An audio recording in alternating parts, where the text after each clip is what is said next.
And welcome, ladies and gentlemen, to a very special edition of the Inside the Lines eRacing edition. I'm going to get you set and ready for today's O'Reilly Auto Parts 125 from the Virtual Texas Motor Speedway, and it is the second race of the eNASCAR iRacing Pro Invitational Series. That's a tongue twister. But yeah, we have a lot of stories we're going to get into in this episode, so let's not waste any time and jump right into it. So let's take a look now at the stories that you need to know. 3 stories to talk about here today before we get into today's racing action from the Virtual Texas Motor Speedway. And the first story revolves around 2 drivers maybe be able to do the Indy double. So let's put this into context. So a few days ago, NASCAR, well, not NASCAR, but IndyCar announced a revised schedule for the 2020 season as a result of the pandemic that's going on around the world. So with that, because of this pandemic, the Indianapolis 500 has now been moved from the month of May, Memorial Day weekend, to now August 23rd, or the weekend of late August. And the Indy GP, which races on the road course version of the Indianapolis Motor Speedway, that's going to take place on July 4th weekend. Coincidentally, that takes place on the same weekend as NASCAR does when they go to Indianapolis. So that's everything put into context. Now, the Xfinity Series races on the road course. NASCAR Cup Series races on the oval. The IndyCar will race on the road course. But with having an IndyCar NASCAR doubleheader in play, that allows or creates conversation for some drivers to maybe do the double. One driver is Jimmie Johnson. In an interview that he did with 𝘲𝙁𝙗𝙗 a couple days ago on the Motorsports on NBC YouTube channel, he answered 𝘲𝙁𝙗𝙗's question on if he might be able to do the double at Indianapolis. For an answer about Graham Rahall's challenge to you, now that we know that the IndyCar season schedule has been tweaked and it was released yesterday, and the Grand Prix of Indianapolis won't be happening in the month of May. It's actually going to happen on Brickyard 400 weekend, on 4th of July weekend. Same time you'll be there. So is there any chance you'll do the double? What's funny is he was texting me yesterday and I wasn't sure what he was talking about. And then I looked on Twitter and I realized what he threw out there. I am so thankful he brought that up. I have not looked at the schedule. I know that IndyCar posted one, but with NASCAR schedule up in the air, my head wasn't even around that. So if that is the case and those weekends do line up, I'm going to take a very hard look at it. I think that would be an awesome opportunity, but clearly a lot of things to sort out, and I really haven't even asked permission anywhere yet to pull it off. So, but I love the idea, and I'm thankful Graham brought that up because I would have probably missed it. So basically, all this sounds like is that if Johnson can get the approval of Rick Hendrick, then he and Arrow McLaren, which more than likely be able to be the team to step up and provide Jimmie a ride. All he needs, from what we hear from Jimmie, all it sounds like is that if he can get the approval from Hendrick Motorsports and Rick Hendrick, then he will do the double. He will run an IndyCar race at IMS. And this is huge because, I mean, we were thinking about maybe Johnson might do this when he retires officially from NASCAR, in 2021, when he might do a part-time schedule on NASCAR or might not do NASCAR at all next year and just focus on maybe doing some IndyCar races. But if he's able to do a NASCAR and IndyCar race on the same weekend, that will be very, very big, and that's something that Johnson has never done. Now, while Johnson is really thinking about doing only the Indy GP and the Brickyard 400 on the same weekend, one driver says that he has the possibility to do all 4 races. And of course, I'm talking about Tony Stewart. What we do know is that Tony Stewart, he will be making his NASCAR return this year at IMS on the road course for the Xfinity Series. But according to this tweet from Jenna Fryer, there's a possibility that Tony Stewart could run all 4 races at the Brickyard, except for the Brickyard 400. Here's a quote now the tweet now from Jennifer. It says, quote, Doug Boles, who is the president of the Indianapolis Motor Speedway, says, there is one driver in the whole world who could do all the races on the IndyCar/NASCAR doubleheader weekend. So Doug texted him, and Tony replied with the thumbs up, telling Boles to find him the good ride. So it doesn't look like that Stewart is not against the idea. Basically, all he's saying, hey, if you give me a really good ride for all the races, then I might consider doing it. Now, I say that he's not able to participate in the Brickyard 400. And the reason for that is because his team, Stewart-Haas Racing, is already at a max of 4 teams. NASCAR made the rule that you cannot have five cars on a team, even if it's a part-time or it's a one-time thing. And that driver or that person, because Stewart is the owner, he cannot drive for another team. So based on those two things, he's basically banned, I guess you could say, from competing in the Cup Series, unless one driver drops out or if Harvick retires and scales onto a 3-car team, which won't likely happen. More than likely, we're never going to see Tony Stewart turn a lap in a Cup car anytime soon. But we could see him, maybe do the Xfinity, maybe do an Indy GP, and maybe Indy 500, which I think that's very unlikely, but we'll see what happens down the road. We also saw Tony Kanaan throw out the challenge that, hey, he wants to participate in the eNASCAR iRacing Pro Invitational Challenge in the future. It's just really cool seeing motorsports come together and like cross paths, with Johnson going to IndyCar. And Tony Kanaan saying he wants to do like online NASCAR, but still it's just awesome to see these two motorsports able to come together and just cross platforms. It's very fun, very entertaining for us to watch. Now let's get on to our next story that comes from Adam Stern that took place last night at 7 p.m. Eastern Time. Now, we do know that with this pandemic going on, NASCAR has postponed all races until May 9th, which will take place at Martinsville. Well, there's a possibility that NASCAR is considering is that when they do return to racing, depending on what happens, basically they're just holding out. They're not doing any races for the recommended CDC guideline length, which was around 5 to 6 weeks, or 7 to 8 weeks, if I'm not mistaken, which will be May 9th when NASCAR, or where the lift will be gone. Well, when they do get to Martinsville, let's say everything goes fine, NASCAR is considering not allowing fans at the racetrack. This is a quote or a tweet now from Adam Stern. It says, quote, "At NASCAR has been considering the option of potentially running with no fans in the stands when the sport returns to racing May 9th at Martinsville, if necessary, per people familiar. Some teams/drivers say they would be open to that if that's what it takes to get it restarted." And I'm going to be perfectly okay with that. At this rate, I just want to see the season get started. We're going to have another video up on Monday basically on how NASCAR is going to do, how are they going to arrange the schedule, because it's going to be very difficult with so many races left and so many races that have to be moved or have to be changed. 7 races have to be changed. There's not many spots NASCAR can fit in there if they want to do doubleheader races or something like that. So it's going to be very difficult to see what NASCAR can be able to do in terms of rearranging the schedule. But I am not against the idea of running Martinsville with no fans. I know because me and a bunch of other YouTubers were planning to go to Martinsville, but at the same time, if we're not able to, that's completely fine. I'm okay with just seeing racing, regardless if there's fans at the track or not. I just want to see racing to begin with.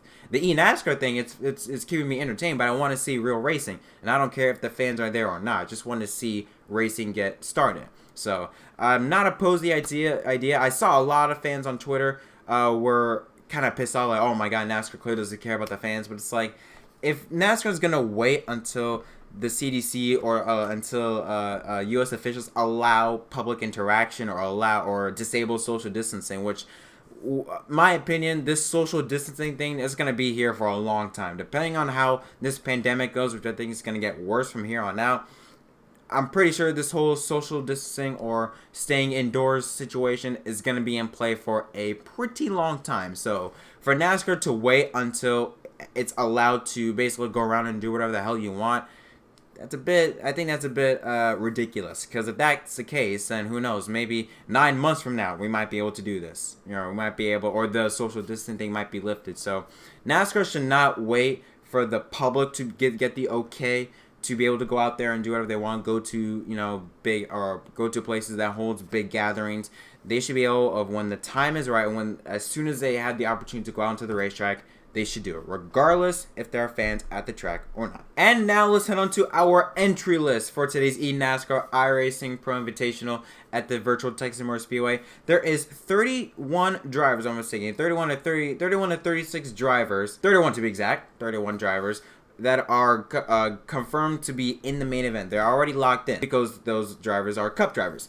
However, we have 36 drivers that are going to be racing their way into the event for 4 spots. So we're going to go over the whole entry list, but we're not going to list off every driver. Just going to list off some notables that you might that are probably new or you might not have seen. So let's take a look for this very long entry list. So first we need to start off with, you see Brad Keselowski. He's not on this list. He participated in last weekend's season opener at Homestead Miami Speedway. He's not racing today here at Texas. Also, another addition though is the driver of the number 12 car, Ryan Blaney. Last weekend, he was the crew chief, so to speak, for Chase Elliott. Now he's behind the wheel. And a return to the Cup Series in the 16 car is Greg Biffle. Last time we saw him, anything NASCAR related, was coincidentally at Texas in the Truck Series, where he won for Kyle Busch Motorsports. He returned to the 16 car in the Castrol 4. Tyler Reddick, which I believe makes his debut in the eNASCAR iRacing Pro Invitational, but he will instead be driving the 31 car because Dale Jr., he's driving the 8 car for the remainder of the iRacing program.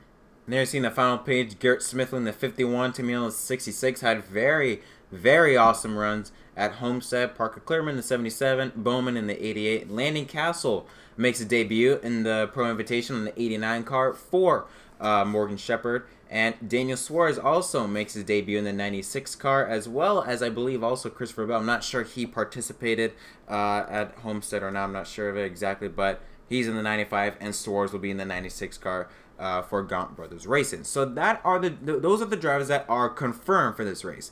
Now let's take a look at the other 34 drivers or so that are just there to fight for 4 spots. Like I said, this is a mix of Xfinity, truck, K&N, lower division type drivers. This is everything from that's not the Cup Series. This is all the drivers that had to race their way into the main event, or to the O'Reilly Auto Parts 125. So we start off with Justin Allgaier from the NASCAR Xfinity Series, Brendan Poole. Now the reason why he's there is because I believe he's not a full part-time, either that or it has to do something with the 15 car Premium Motorsports not having a charter. I'm not exactly sure why Brendan Poole is on the race their way list, but he is. Justin Haley in the 16 car from the Xfinity Series. Austin Cindric, like I said, Logano's not racing. However, the 22 car is, and because Cindric is an Xfinity driver, he will have to race his way in. Sam Mayer in the 23, Tyler Ankrum, an Xfinity driver in the 26, Ruben Garcia from the ARCA Menards West Series, if I'm not mistaken, in 27,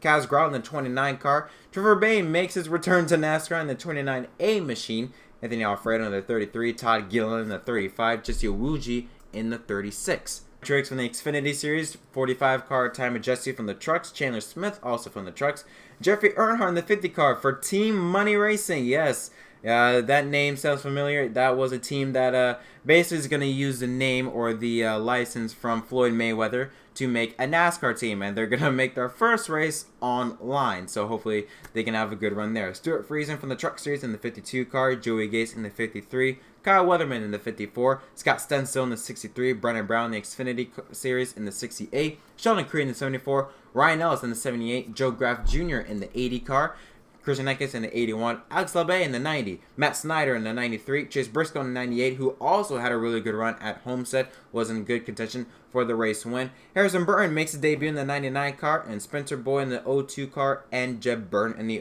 08. And Derek Krause, Drew Dollar, and J.J. Yeley, they're also expected to participate, or at least to try and race their way into this field, but their numbers have not been announced as of this recording. Now let's take a look now at the race schedule, or the schedule for today's events. Now this is being uploaded at 9 a.m. Eastern Time. Well, about an hour and a half from when this was uploaded will be last chance to qualify practice. So those are the drivers that I mentioned from the Xfinity trucks and all those lower divisions. They're going to have a practice session. That's going to last around 10 to 15 minutes. Then we have LCQ qualifying. 2 laps is all you get. That'll take place at 10:55 a.m. And then that sets up the field for the last chance qualifier. 30 laps, no cautions, and it'll be streaming live on eNASCAR.com/live at 11:02 a.m. Eastern Time. Those drivers, 34 drivers, will be fighting for 4 positions. After that concludes, then it starts to begin for the main event, the O'Reilly Auto Parts 125. Practice will take place at noon, will last around 40 to 45 minutes. Then O'Reilly Auto Parts 125 qualifying 2 laps at 12:50 Eastern Time. 4 minutes after that will be warm-ups for the race. Then at 1 p.m. Eastern Time, the O'Reilly Auto Parts 125 will be broadcasted live, simulcast on both FS1, Fox, and the Fox Sports app. Now, this is going to be such a big event for eNASCAR. Remember how much hype that this race got on cable, on FS1? Nearly 1 million viewers, and there was even a little stat that 225,000 people that have not watched a NASCAR Cup race this season watched that iRacing race. That's 90-minute race. I think there was another stat that said that 50 or so or that majority of the viewers watch half of the race broadcast, which is a lot if you really think about it. Usually, people might tune in for 5 to 10 minutes, but not for usually around half of the broadcast. It's still mighty impressive. Now it's going to be broadcasted on the Fox network. Now, it should be minded, you check your local listings. Like, for example, my network, WSVN, is not going to be broadcasting the race. They're too busy with paid programming. Whatever, we're not going to get into it. But I'm pretty sure a lot of other networks are going to be broadcasting this race on their local Fox station. So this is going to be a massive event. It was a social media success. It was a TV success. And with the addition now, it's going to be broadcasted on national television for, I believe, not only Texas, but for the remainder of the races, or forever how long we're under this situation or this invitational series is going to be going for. It's going to be broadcasted on the Fox network. It is incredible. So what can we expect from this race? Right now, at this moment, it's too early to tell. Maybe once we get further along into these races, maybe episode 3 or episode 4 of this show, I might be able to do some predictions, because it's still kind of early. We still don't know who stacks up where. We know Garrett Smithley, Timmy Hill, William Byron. We know those drivers are going to be up front. We know that drivers like Jimmie Johnson, Kyle Busch, Kurt Busch, we know they're going to struggle. We might see drivers like Alex Bowman have some surprise runs. Watch out for maybe Anthony Alfredo. And like I said, there's also a bunch of other drivers from those lower divisions that are going to be racing in the last chance qualifier that we don't know. We don't know how might Derek Kraus do. We don't know how Stuart Friesen will do. We don't know how Kaz Grala will do, or Trevor Bayne. We don't know how a lot of these drivers are going to run. That's why I think it's still very early to say who's going to be good, who's going to suck. So what I do know is, guys, it's going to be a very fun and very entertaining race. I'm not sure if I'm going to be able to live stream or my reactions for this race. I'm going to try to, but do not count on it. But yeah, that's all I'm gonna have for this episode of Inside the Lines. What do you guys think of what's gonna happen in this race? Who do you guys think is gonna win? I don't know who's gonna win. I'm just gonna throw one. I'm gonna say Junior's gonna win, because Junior Nation. If not, then Hamlin. Knowing Hamlin, he probably will. He is, I should say, the defending winner at this track technically. He won last year's O'Reilly Auto Parts 500 at Texas, so hey, he's got some momentum on his side. But overall, what do you think is going to happen in this race? What do you think about those stories I talked about earlier on in the show? What are you guys' thoughts about Tony Stewart potentially participating in both the Indy GP, maybe Indy 500, or Johnson participating in the Indy GP and the Brickyard 400, doing the double for Brickyard 400 weekend? Are you okay with NASCAR maybe considering the option of continuing the races, at least the first couple races, or at least with Martinsville, for example, without fans? I'd love to hear your guys' thoughts in the comment section down below. But until next time, my name is Chick Cross from NASCAR on MDK. Don't forget to leave a like and subscribe for more content, and I'll see you guys in the next video.